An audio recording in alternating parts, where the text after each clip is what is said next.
디딤돌 교회는 금방 지엄마 기도 가운데도 고백했던 것처럼 2022년 사순절 기간 묵상과 암송 첫 번째 주제로 하나님은 누구신가에 대한 시편에 나와 있는 시인들의 고백에 대해서 같이 묵상했습니다. 그리고 지난 주일에는 그것과 짝을 이루어서 하나님 자신은 자신에 대해서 어떻게 선언을 하셨는지 모세와의 그런 만남의 장면 속에 I am what I am, I am who I am 이라는 말씀, 나는 나다라는 말씀 같이 나눴습니다.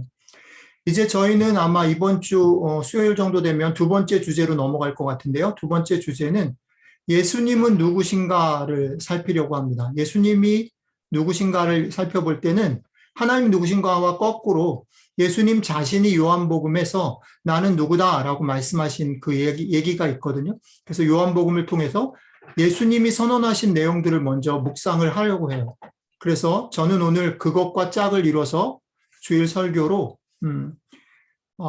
예수님 자신이 선언하신 것과 짝을 이뤄서 제자들은 예수님을 뭐라고 신앙 고백했는가라는 부분들을 같이 생각해 보려고 합니다.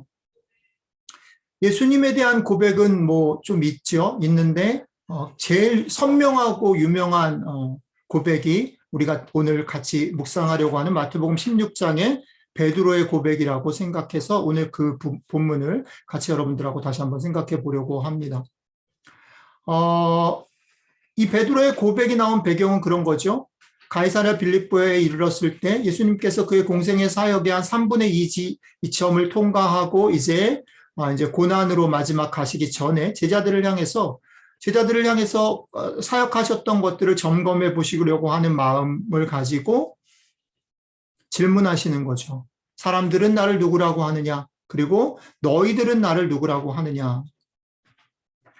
너희들은 나를 누구라고 하느냐라는 질문에 베드로가 고백한 내용, 예수님이 누구시며 우리는 그렇게 고백합니다라고 하는 그 내용들을 가지고 오늘 같이 묵상할 때에 여러분들과 제 삶 가운데, 제 생각 가운데 예수님은 누구시고 우리가 그를 고백한다라는 것이 우리의 신앙생활에, 우리의 삶에 어떤 의미를 갖는가라는 것들을 한번 같이 돌아볼 수 있으면 좋겠습니다. 예수님의 첫 번째 질문, 사람들은 나를 누구라 하느냐라는 질문에 제자들은 이렇게 말했습니다. 어떤 사람들은 세례 요한이라고 합니다. 어떤 사람들은 엘리야라고도 말합니다. 어떤 사람들은 예레미야나 선지자 중에 하나라고 말합니다. 세례 요한 어떤 사람입니까? 세례 요한은 옳은 것을 주장하다가 감옥에 갇히고 결국은 죽임을 당한 사람이죠. 자기가 죽임을 당하는 것 앞에서도 끝까지 자기의 옳음을 위해서 자기의 생명을 아까워하지 않았던 인물입니다. 그리고 당시 상황 속에서는 어쩌면 가장 최근에 그런 삶을 살았던 제일 사람들 마음에 기억에 남아있는 사람이 아닌가라고 생각이 되어집니다. 사람들은 아마 그들의 마음속에 생각 속에 옳음을 위해서 자기 생명을 아끼지 않았던 그의 용기를 기억했을지 모르겠습니다. 그 용기를 기억하면서 예수님이 그 세례 요한 같은 사람이었으면 좋겠다라는 기대를 했는지 모르겠습니다. 엘리야는 어떤 사람입니까? 엘리야는 죽음을 보지 않고 하늘로 올라갔던 구약의 선지자였습니다. 죽음을 보지 않고 하늘로 올라간 엘리야의 신비함, 그리고 엘리야가 그의 사역 속의 삶 속의 대표적인 것이 무엇입니까? 갈멜산에서 850명 바알과 이세벨의 선지자들과 맞짱을 떠서 싸웠던 그의 자신감들을 어쩌면 지금 당시의 사람들은 예수님의 모습 속에서 투영하고 기대했는지 모르겠습니다. 예레미야는 어떤 사람이었습니까? 수많은 오해와 편견 속에서도 눈물로 하늘의 뜻이 이스라엘에게 어떻게 예언되어졌는지를 펼쳤던 선지자였습니다. 예레미야나 선지자 중에 하나라고 말할 때 예레미야를 선지자들의 대표로 그들이 보았던 것 같고요. 선지자들의 대표적인 모습들은 무엇입니까? 그들 삶 속에서, 그들의 외침 속에서 아무도 듣지 않고 우스꽝스럽기도 하고 자신들이 가지고 있었던 삶들을 부정해야 되는 그런 하나님의 명령들을, 하나님의 소리를 꿋꿋하게 외쳤던 사람들입니다. 자, 사람들이 예수님의 삶과 예수님의 가르침을 보면서 세례 요한, 엘리야, 예레미야나 선지자 중에 하나라고 봤던 건 무엇입니까? 이 모든 것들이 이제 예수 그리스도라는 존재 속에 등장하여 하나님의 나라를 선포하고 보여주는 예수님의 모습 속에 투영되어졌다는 것이죠. 그들이 예수의 모습을 보면서 그들을 떠올리고 그 기대를 다시 한번 기억해낼 수 있었다는 거죠. 당시 사람들의 눈에 가장 핫하고, 그쵸, 세례 요한. 동시대적인 인물인 세례 요한으로부터 시작해서 무언가 지금 자신들의 삶 가운데 일어나고 있는 사회적인 체제, 시스템, 로마의 압제, 그리고 여러 가지 그 삶의 부조리함들에 대한, 옳지 못함에 대한 문제를 제기하는 존재로서 세례 요한, 엘리야, 예레미야, 그 밖에 선지자들을 떠올렸다라는 것은 예수님도 그런 문제를 제기하는, 지금 로마의 압제 속에서 이것들에 대해서 옳지 않다라고 강력하게 항의하는 그런 존재로 그들이 보았다라는 것은 대단히 흥미롭습니다. 이것은 예수님의 삶과 그가 가르치는 가르치심을 그들이 들을 때, 볼 때, 그것을 떠올렸다라는 예수님의 삶과 가르치심에 대한 평가겠지만, 또 한편으로는 당시 사람들이 누구를 기대하고 있었을까? 어떤 일들을 기대하고 있었을까에 대한 반영이라고 볼 수 있기 때문에 이것은 대단히 흥미롭다라는 것입니다. 그들은 지금 자신들이 살아가는 삶, 로마의 압제의 그런 지금 상황들을 벗어나기를 원한 거죠. 해결되기를 원한 거죠. 그들의 그런 소망과 기대가 지금 예수 그리스도의 삶과 사역의 가르침에 투영되어져서 그들의 기대가 일어났다라는 것이죠. 그들만이 아닌 것 같습니다. 예나 지금이나 사람들은, 여러분들과 저는요, 어쩌면 끊임없이 아주 작은 의미에서, 우리의 사적인 의미에서 우리가 아쉽거나 부족하게 여기는 부분들, 혹은 지금 이 사람들처럼, 이스라엘 백성들처럼 큰 의미에서 우리가 살고 있는 이 세상에 대한 아쉽거나 부족하게 여기는 부분에 대해서 문제를 제기하거나 그것을 해결해 줄 사람들을 찾고 있다는 것입니다. 그리고 분명히 예수님의 삶과 가르침 안에는 우리가 살고 있는 세상의 문제들에 대해서, 우리가 삶 가운데 겪고 있는 여러 가지 부조리함이나 문제와 아쉬움에 대해서 강하게 저항하고 옳지 않음을 선포하는 내용이 담겨져 있는 것이 사실입니다. 자, 당시 예수님을 바라보는 사람들의 기대나 평가와 반영은 이것이었습니다. 자, 그렇다면 예수님은 그 얘기를 듣고 나서 그 다음이 궁금했던 것이죠. 그 사람들은 사실은 멀리서 예수님을 평가하고 있었다면 예수님과 2년 정도 삶을 같이 하고 밀접하게 같이 거하며 배웠던 제자들의 평가는, 제자들은 무엇을 보았을까? 예수님은 궁금하셨던 것 같습니다. 그래서 예수님은 제자들에게 그러면 너희는 나를 누구라 하느냐라고 물으십니다. 너희는 나를 누구라 하느냐? 그에 대한 답이 오늘 우리가 같이 묵상하려고 하는 주는 그리스도시요 살아계신 하나님의 아들이십니다라는 고백입니다. 주는 그리스도시요 살아계신 하나님의 아들이십니다. 사실은 이 고백은 되게 짧은 두 구절로 되어 있지만 이것은 참 많은 의미를 담고 있습니다. 여러 가지 설명이 가능해요. 하지만 오늘 메시지를 초점을 맞춰서 생각을 해서 간단히 줄여보면 이런 것 같아요. 제자들은 최소한 예수님을 평가하고 바라보고 있는 사람들이, 다른 사람들이 생각하는 것보다는 좀 더 예수님께서 문제를 제기하는 걸 넘어서 조금 더 나은 해결자가 되신다라고 생각하고 믿었던 것 같습니다. 이 부분에 우리가 깊게, 조금만 더 깊게 생각해 보아야 할 첫 번째 반전이 숨어 있습니다. 제가 지금 둘을 조금 구분했습니다.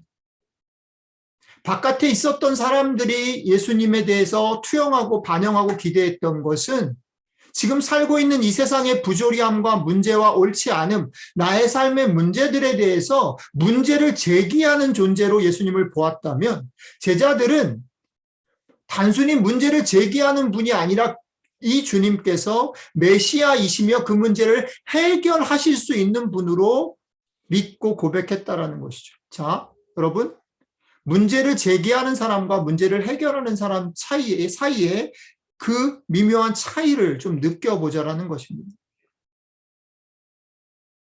자, 이 문제를 느끼기 위해서 우리의 삶으로 한번 가져와 보도록 하죠. 우리가 예수 그리스도를 주로 믿는다는 건 무엇입니까? 우리가 하나님을 믿는다라는 것은 무엇입니까? 그것은 나의 문제의식이나 나의 바른 판단이나 선택이나 경험이나 기대를 가지런히 정돈해서 이건 이렇게 살아야 옳은 거야. 이거는 이렇게 사니까 맞아. 라고 가지런히 정돈을 해서 열심히 그리스도인답게 하나님의 백성답게 선한 사람답게 옳은 사람으로 살아가는 것 이상을 말한다는 것입니다. 예수님을 주로 믿는다는 것, 하나님을 믿는다라는 그것은 나의 모든 옳음과 정당한 요구, 그리고 그에 따르는 선택과 기대를 넘어서 온전한 선함을 이루어내시는 분이, 온전한 선함을 성취해내시는 분이 계심을 붙잡는 것입니다. 단순히 좀 더 윤리적인, 단순히 부조리한 세상의 옳음을 따라 살기 위해서 내 삶을 도전받고 교훈받는 것이 아니라 그분이 그것을 온전히 그분의 힘으로 고칠 수 있다라는 것을 붙잡고 그분이 하실 것을 기대하는 삶을 사는 것, 그게 예수 그리스도를 주로 믿는다라는 것입니다. 그렇기 때문에 우리는 믿음으로 최선을 다해 살아가고 기도해야 합니다.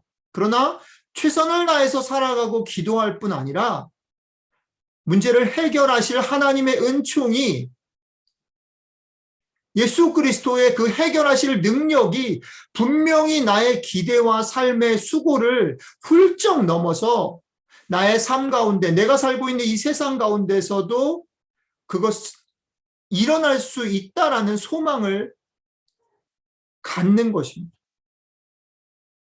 특별히 언제 그 소망을 붙잡고 가져야 되냐면, 그 소망이 일어나지 않을 것 같이 여겨질 때, 그 소망이 더디 오는 시간 속에서, 오히려 우리의 상황들, 삶들을 돌아보면 점점 더 어두워진다라고 보여지는 시간 속에서, 아니, 주님은 문제를 제기하시는 분, 옳은 것을 보여주시는 분이 아니라 문제의 해결자이시다. 그분이 해결하실 거야 라는 것을 붙잡고 포기하지 않는 것, 그게 믿음으로 사는 것이고 예수 그리스도를 주로 고백하는 것이라는 것입니다. 오늘 베드로로 대표되는 신앙 고백이 예수님의 놀랍도록 후한 평가를 끌어낼 수 있었던 지점이 바로 여기에 있습니다. 예수님을 바라봤던 많은 사람들의 예수님에 대한 기대나 평가와 베드로의 고백이 차별성을 갖는 자리가 여기 있습니다. 베드로를 대표로 하는 제자들은 최소한 예수님이 무엇이 옳은 것인지만을 알려주고 가르치는 것, 그리고 그것을 문제를 제기하는 그런 존재로서가 아니라 그 문제를 해결하실 그리스도 메시아로서, 하나님의 살아계신 하나님의 아들로서 고백했다라는 것입니다. 그러니 사랑하는 성도 여러분, 우리 주님은 온전한 해결자이심을 굳게 믿으시기 바랍니다. 여러분들 삶 가운데 오랫동안 해결되지 않는 삶의 문제가 기도의 제목이 있으십니까? 주변에 아픈 분들이 있는데 너무 오래 가십니까? 여러분들의 삶의 문제 가운데 해결들이 너무 더디된다라고 느껴지십니까? 여러분들의 삶이 오히려 믿음을 가지고 살기에는 점점 더 캄캄해지십니까? 눈을 조금 더 열어서 우리가 살고 있는 세상을 봅시다. 전쟁의 소문이 끝나지 않습니다. 팬데믹이 언제 끝날지 아무도 알지 못합니다. 우리 주변에 일어나지는 사회적인 어떤 결정들과 결과들이 오히려 우리의 마음을 무겁게 하고 낙심하게 합니다. 자, 그렇다면 오히려 다시 이 베드로의 고백 앞에 서야 한다는 것입니다. 오히려 베드로처럼 우리 눈에는 그게 보이지 않고 더디고 더 캄캄해진다 할지라도 우리 주님이 궁극적인 해결자가 되심을 믿으셔야 한다는 겁니다. 답답하고 암담하고 더디 이루어져 보이는 그 시간에 더더욱 흔들리지 말고 그분을 붙잡으시길 바랍니다. 그분이 살아계신 하나님의 아들이심을 다른 유사한 옳음이나 좋음으로 대체하지 마시기 바랍니다. 그분을 믿는 그 믿음이 예수님의 가르치신 중요한 특성이요, 이 세상의 문제 해결의 출발이었습니다. 그래서 우리는 예배 때마다 신앙 고백으로 우리 주님께서 온 세상의 모든 아픔과 고통의 유일한 해결자이십니다라고 우리가 고백하는 것입니다. 이게 첫 번째 특징이죠. 반전이죠. 우리의 믿음의 첫 번째 특징이죠. 그런데 오늘 이야기에는 우리의 믿음의 두 번째 역설과 반전이 있음을 소개하고 있습니다. 본문은 이것을 이제야 비로소라는 말로 우리에게 시작합니다. 예수님이 온전한 해결사라는 말이 우리에게 주는 오해가 있는 것 같습니다. 오해는 무엇이냐면 우리 주님께서 온전한 해결사이기 때문에 이제 해결사 되신 그분이 깔끔하게 우리의 기대와 부족을 채우시겠구나. 할렐루야. 우리는 절대 망하지 않아. 이것을 외치는 것입니다. 그러나 이것이 왜 오해입니까? 이게 왜 오해냐면 오늘 본문은 이렇게 소개합니다. 베드로 역시 그랬습니다. 주님은 해결사이십니다. 주님은 메시아이십니다. 그랬더니 주님이 칭찬하셨잖아요. 그러니까 완전 할렐루야죠. 내가 너 위에 교회를 세우겠다.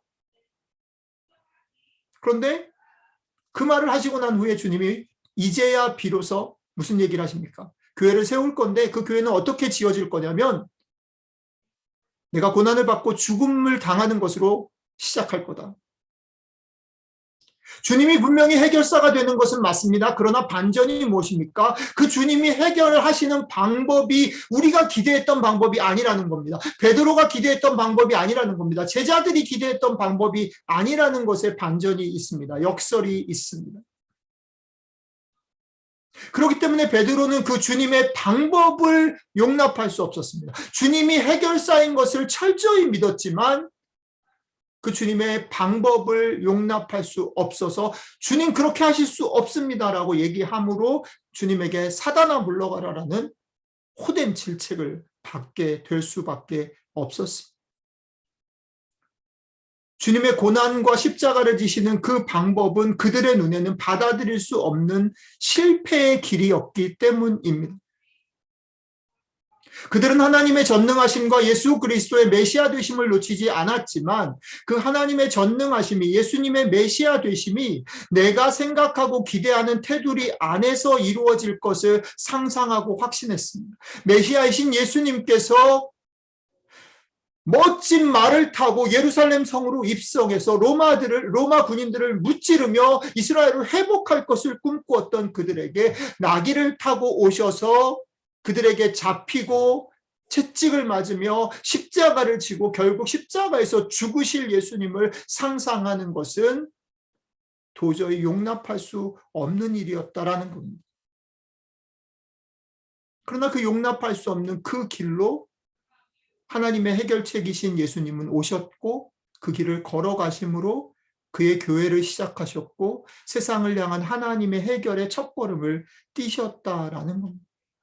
예, 그렇습니다. 하나님은 온 세상의 주인이십니다. 우리가 지난주 내내 하나님은 왕이시고 하나님은 목자이시고 하나님은 반석이시고 하나님은 우리의 피난처이시고 하나님 우리를 도우신다라고 찬양하고 고백했습니다. 그 하나님의 손길이 예수 그리스도라는 존재로 우리에게 오셨는데 놀랍게도 그 하나님의 방법은 그의 전능하심을 발휘해서 모든 것을 쓸어 없애시는 방법이 아니라 그것을 포기하시고 우리와 같이 낮아지셔서 고난당하시고 죽임받는 십자가의 길을 택하시는 방법으로 이 땅을 구원하시기로 작정하셨습니다. 여기가 여러분들과 저의 믿음이 넘어서야 할 두 번째 역설의 자리가 되는 것입니다. 그리고 오늘 예수님은 조금 더 이것을 가지고 나가십니다. 내가 그렇게 교회를 세울 거야. 내가 그렇게 세상을 고칠 거야. 라고 말씀하시면서 우리 주님은 제자들에게 이렇게 말합니다. 이제 너희가 나를 따라온다면 너희도 내가 가는 그 방법을 따라야 해. 너희도 그렇게 살아줘야 해. 살아줬으면 좋겠어. 라고 말하는 겁니다. 교회인 우리가, 성도인 우리가, 하나님의 백성인 우리가 우리의 삶의 실천에 있어서도 예수 그리스도의 방법을 따라야 한다라는 겁니다. 이 땅 가운데 교회는 그런 면에서 어찌 보면 대단히 무기력해 보이고 대단히 바보 같고 대단히 더디 가는 길들을 택하는 삶을 살 수밖에 없습니다. 당장 우리 눈에는 그 길이 사실은 참 실패의 길처럼 보이는 길들을 우리는 걸어가야 합니다. 왜요? 우리 주님이 그렇게 하셨기 때문입니다. 그리고 그 길을 걸어가실 주님께서 이제 제자들에게 너희도 그렇게 해야만 한다라고 말씀하시기 때문입니다. 사랑하는 디딤돌교회 성도 여러분, 신앙을 고백하고 믿음으로 산다는 말의 의미는 이런 것입니다. 첫 번째는 남들이 다 포기하고 아니라고 한 지점에서 나의 삶 가운데 모든 소망이 끊기고 완전히 답답함으로 꽉 막힌 상황에서도 끝끝내 하나님께서 구원하실 것을, 예수 그리스도가 해결사임을 포기하지 않는 믿음을 가지시기를 주님의 이름으로 축복합니다. 우리의 믿음이, 우리의 기도가 포기되어서는 안 되는 이유입니다. 포기하지 마십시오. 낙심하지 마십시오. 주저앉지 마십시오. 여러분 혼자뿐 아니라 옆에 있는 답답하고 무너진 가슴들을 격려하며 얼싸안고 같이 가셔야만 합니다. 그러나 거기서 출발해서 어디로 가야 합니까?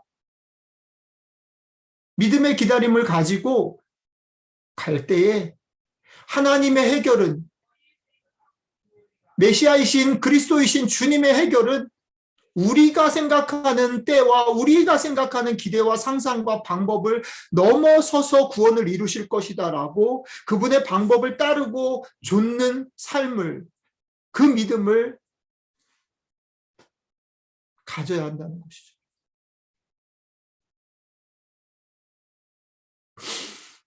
긴 시간이 요청될 겁니다. 나 자신도 너무 어리석고 답답하고 분통이 터질 수 있습니다. 그러나 여러분, 그 길을 가셔야 합니다. 오늘 아침에 주일 아침 식사를 준비하기 위해서 또 스탑앤샵을 걸어갔다 오다가 제가 어저께 사진을 찍은 거는 봄이 오는 꽃들이 막 몽울이 피고 하는 걸 사진을 찍었는데요. 오늘은 날씨가 갑자기 또 추워지면서 눈이 안 녹은 것들이 있더라고요, 길에. 이런 생각을 했습니다. 겨울 속에도 봄의 생명이 있습니다. 우리는 그 겨울 속에 숨어 있는 봄의 생명을 바라보면서 기대를 포기하지 말고 그것들을 들여다보면서 이것을 붙잡고 살아야 합니다. 그러나 또 한 가지 우리가 잊지 말아야 할 것이 있습니다. 겨울 속에 숨겨져 있는 생명이 약동해서 봄이 오는 그 시간에도 여전히 겨울인 곳이 있습니다. 여전히 눈이 덮여 있는 곳이 있습니다. 여전히 그늘진 곳이 있습니다. 여전히 그늘진 그곳에 있는 거기는 춥습니다. 심지어는 봄이 되어서 꽃이 피어도 추운 곳이 있습니다. 예수님께서 세상을 고치시는 방법, 예수님께서 십자가의 어리석은 길을 택하신 그 방법은 겨울 속에서 봄을 보는 것이고 겨울 속에 생명을 보는 것이지만 또 하나는 모두 다 즐거워하는 그 순간에도 그늘진 곳, 눈이 녹지 않은 곳을 바라볼 수 있는 마음, 그걸 같이 녹이려고 하고 껴안으려고 하는 그 마음이 동시에 같이 있는 그 믿음이라는 것이죠. 그들이 같이 따뜻함으로 나올 수 없다면 우리가 누리는 봄의 영광은 우리의 것이 아니다라고 선언하는 것, 그게 문제 해결이 아니다라고 선언할 수 있는 것, 그게 오늘 메시지가 주는 또 하나의 역설이고 도전입니다. 사랑하는 디림돌교회 성도 여러분, 절대 포기하지 마십시다. 겨울 속에 봄의 생명을 느끼고 봅시다. 들읍시다. 뿐 아니라 봄이 되어져 가는 중에도 아직 눈이 녹지 않고 그 눈이 녹지 않은 곳에 있는 추워하고 아파하는 사람들을 우리가 할 수 있는 한 최선을 다해서 품고 달래고 녹이며 살아가는 저와 여러분들이 되시면 좋겠습니다. 이게 주님께서 해결자로 오셔서 고난과 십자가를 지시고 우리에게도 그 십자가를 지고 자신의 길을 따라오라 말씀하신 우리 주님을 향한 우리의 신앙 고백일 것입니다. 같이 기도하겠습니다. 주님, 우리의 암담하고 억울하고 답답하고 이해할 수 없고 부조리한 이 상황 때문에 주님이 해결사임을 잃지 않게 도와주십시오. 주님이 메시아이고 주님이 살아계신 하나님의 아들이심을 우리가 놓치지 않게 도와주십시오. 그 믿음 때문에 우리가 견디며 이 겨울을 지나가게 하시고 이 겨울 속에 생명의 싹이 트고 있고 생명의 소리가 들리는 것을 볼 수 있고 들을 수 있게 도와주십시오. 그러나 주님이 그러셨던 것처럼 이 땅 가운데 여전히 춥고 아픈 사람들을 잊지 않게 도와주시고 그들의 있는 자리로 가고 그들을 같이 섬기고 그들과 더불어 생명을 맛보는 저희들이 되게 도와주십시오. 사순절을 지나가고 있습니다. 주님을 향한 이 고백이 우리의 삶 가운데 정말 힘이 되고 격려가 되어서 포기하지 않고 더불어 사랑하며 살아가는 저희들이 되게 도와주십시오. 우리 주 예수 그리스도의 이름으로 기도드렸습니다. 아멘.